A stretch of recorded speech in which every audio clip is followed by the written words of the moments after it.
Welcome to part 2 of our WWE Raw reactions here at Trippy Commentaries. If you guys skipped part 1, make sure to go back first, listen to that, because there was some pretty epic announcements right off the bat, including a cat fight here between Stephanie McMahon and Vickie Guerrero.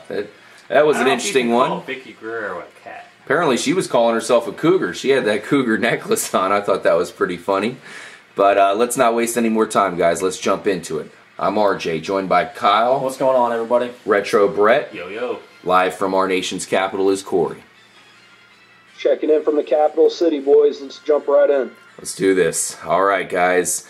We just finished off talking about Seth Rollins being, of course, in this traditional ladder match. He was kind of the headliner to start off with. We also announced RVD would be in it, but what we kind of skipped over was the fact that this turned into an instant battle, because RVD came out, was talking some smack. He's the vet and he knows it. So it was Rollins versus RVD. A pretty back and forth match here. I thought the turning point was when RVD missed that 5-star frog slash, turned into a face plant. And, you know, I'm sure anybody who's been watching Raw every week probably knows what came about this match and who came out. Corey, what happened? Well, as you said, it kind of went right from the Seth Rollins promo with Triple H. RVD came right back out, or came right out rather, almost unexpectedly, and turned into a pretty cool match, man. This is one of the best matches of the night, I thought. A lot of really good high-flying action. These two guys... You know, Seth Rollins kind of reminds me of Rob Van Dam circa maybe 97, 98. I mean, he's young. He's definitely a high flyer. He does stuff that I've never seen other people do, which is cool, much like Rob Van Dam. He is an innovator. As you said, we saw Seth Rollins pick up the victory after, well, of course, by disqualification, I must mention, after, you know, he hit the curb stomp on Rob Van Dam, and it was really devastating, man. It was brutal. Yeah, it was. But Dean Ambrose ran in, much like last week, and attacked Rollins. Of course, the two separated, and it ended up saying that, you know, after Rollins ran off, Ambrose said that, you know, you better put me in that match, Money in the Bank match on Sunday, or else I'm just going to ruin the whole pay-per-view. Essentially was what he said. He said, I don't care. I'll interfere in every match.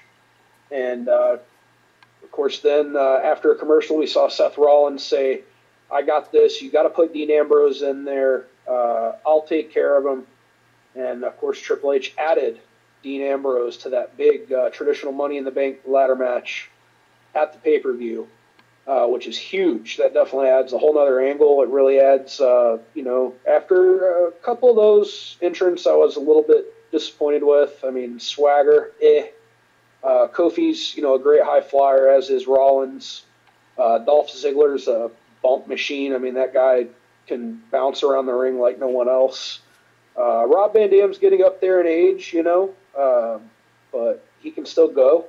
I expect this ladder match, man, to just be huge at the pay-per-view. This is going to be a really great match.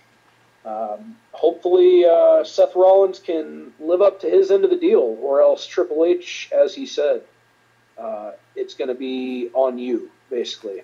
Yeah. If you don't take out Dean Ambrose. Yeah, definitely have to point that out.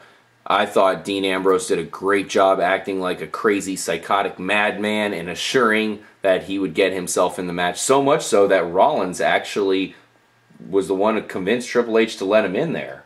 Yeah, that's surprising. But, Corey, I kind of disagree with you on this point. Seth Rollins will never be RVD. RVD does some stuff that has never been seen and will never be seen again. So on that point, fitting you would go retro, obviously here. You know, True. I kind of agree with Corey. I think that's a great, you know, it's a great person to kind of compare him to. But I mean, this was huge. And Ambrose came in. He went nuts. You know, he was throwing Rollins all over the place, and to me, it kind of sets it up here. At once, you know, Rollins had good reason for wanting him in the match because he knew that he was going to sideswipe him at any point. So he's like, put him in the match so I know where he's at the whole time. Triple H didn't want to do it, but then he finally said, okay, you know what, I like your confidence. We'll go ahead and do it, but if you mess this up, it's on you. So, kind of puts in a little backdoor thing here that maybe Ambrose ends up becoming away with the Money in the Bank. Hey, we'll definitely have to talk about that. I know in the last part we said who's the favorite. Is it Rollins? It has to be at this point. That was before Ambrose jumped in the party here. Maybe Ambrose is the favorite. Yep. Once again, stay tuned to our Money in the Bank preview, and we'll definitely let you know what we got or what we think about that match. That's for sure. Quick match we got to touch on here, Corey. Bad news: Barrett defeated Dolph Ziggler. Anything you want to touch on with that one? Of course, the bullhammer was the final blow. Yeah. Like I touched on earlier, Dolph Ziggler is, he makes everybody's offense look amazing. He's really solid in the ring. Crowd likes him. The crowd certainly has been warming up to Bad News Barrett here in the last few months. And, this was other than Rollins and RVD, I thought this was the best match of the night. Really? I mean, that's a slight against the Usos or any of the other matches on the card. But, I felt like those two matches, man, these young cats have really been stepping it up. And the most exciting thing to me is that there's, almost a power struggle of sorts going on between a lot of guys who are going to, either they're going to get elevated or they're just going to stay where they're at until they get their time. Yeah. So it's going to be really interesting going forward to see what happens at Money in the Bank. Main thing I want to point out here is this was just another match where I really thought Dolph, he had a couple opportunities where I thought he was going to win. I feel like I say this every week where it's like, I thought he was going to win. And, of course, Bad News Barrett took it from him. It was a great match. It was back and forth. Once again, I thought one of the fan favorites here, Dolph, was going to defeat a heavyweight here. Did not happen. Let's get into a pretty interesting match, if you want to call it that. Vickie Guerrero versus Stephanie McMahon. The first and probably only time you'll see a McMahon face off with a Guerrero. One thing I was excited to see was Stephanie fighting here. I wanted to see her come out in some gear. I mean, Vickie had she had a nice custom gear going on. I mean, it was kind of cool, I guess.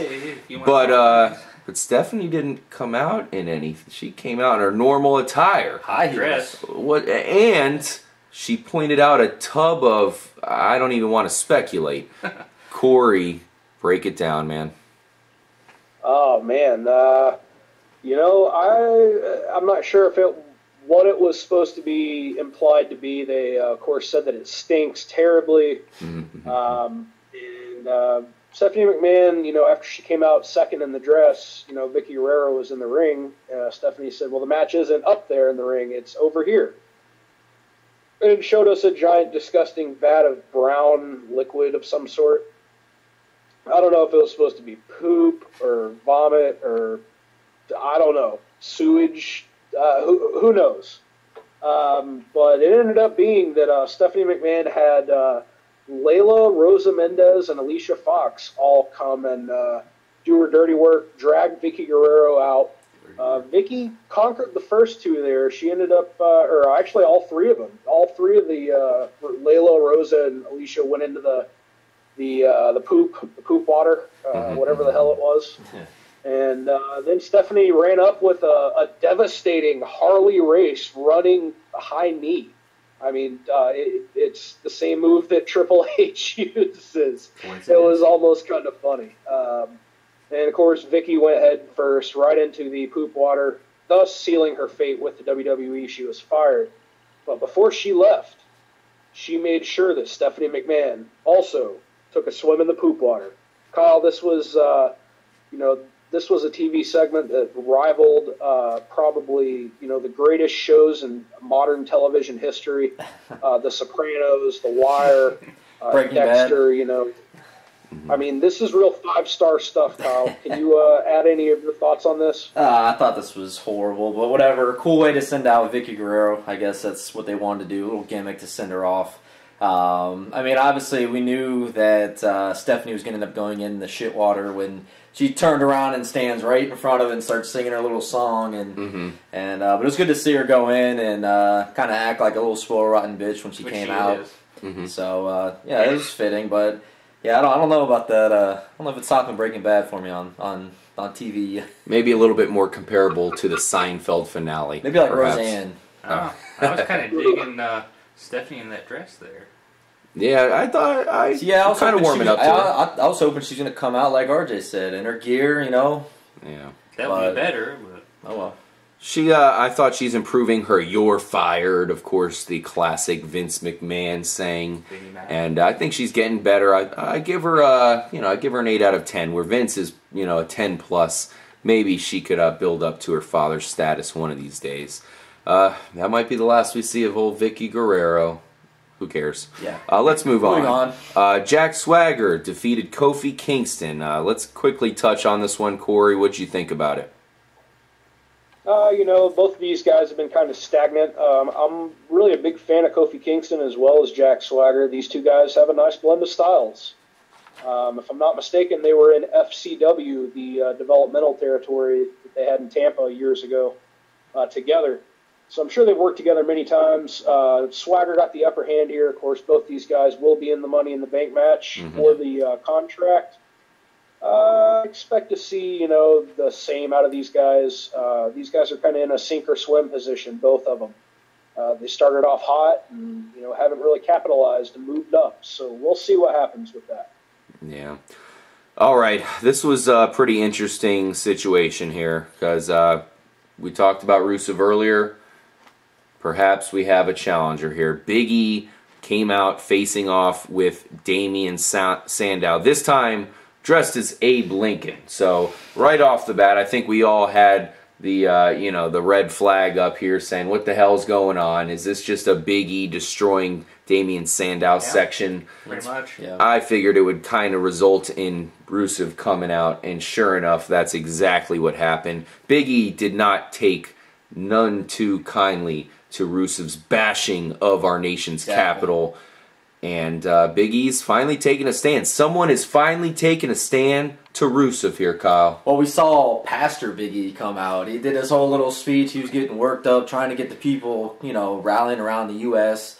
Didn't really get a very good fan reaction, which was kind of weird to me. Some people kind of towards the end started, and then Rusev comes out, and people went crazy. So it was kind of crazy there. And then obviously Rusev comes out, and gets him in the Acolyte. Gets him in the Acolyte, holds him out, but funny this time is Lana doesn't come out and actually tell him to stop. He just stops on his own and turns towards her, and it was kind of weird there because usually she has to tell him to break, and he kind of just broke on his own. Yeah, definitely a change. What are you taking out of this Rusev versus Big E rivalry here? I'm sure we're going to see that face off in the pay-per-view here, Corey.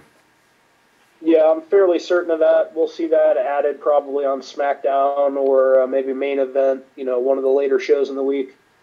I thought this was really cool, man. I mean, these, we've seen a lot of powerhouse versus powerhouse matches, but these guys, Big E showed a lot of personality tonight, certainly a lot more than he's been relegated to in the past. Rusev is, over. Everybody hates him, so it's perfect. I look for this to be a good old-fashioned slobber knocker, if you will.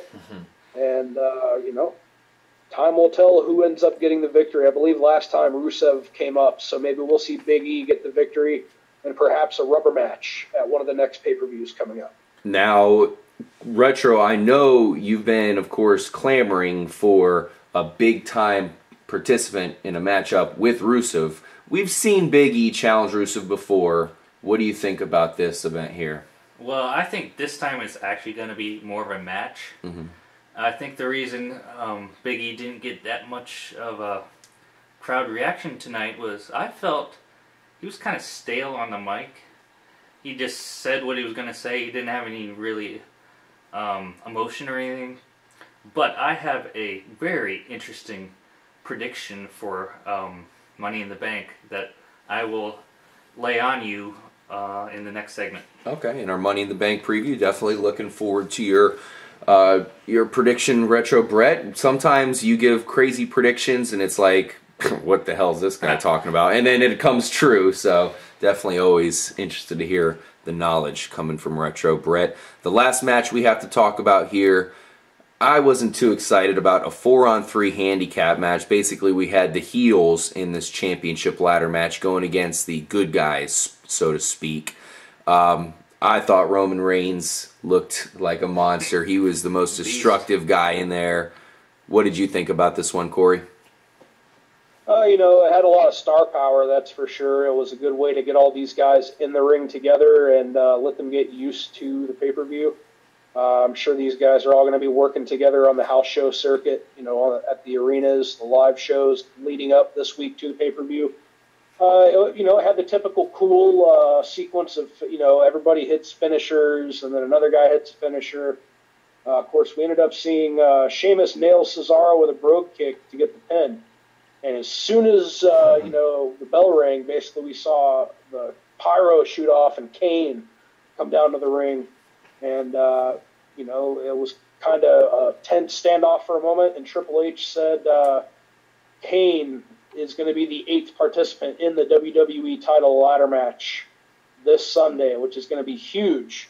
But as Kane went to go for his pyro, he was blindsided by a huge spear by Roman Reigns. Yes, Roman Reigns comes out on top in the end once again.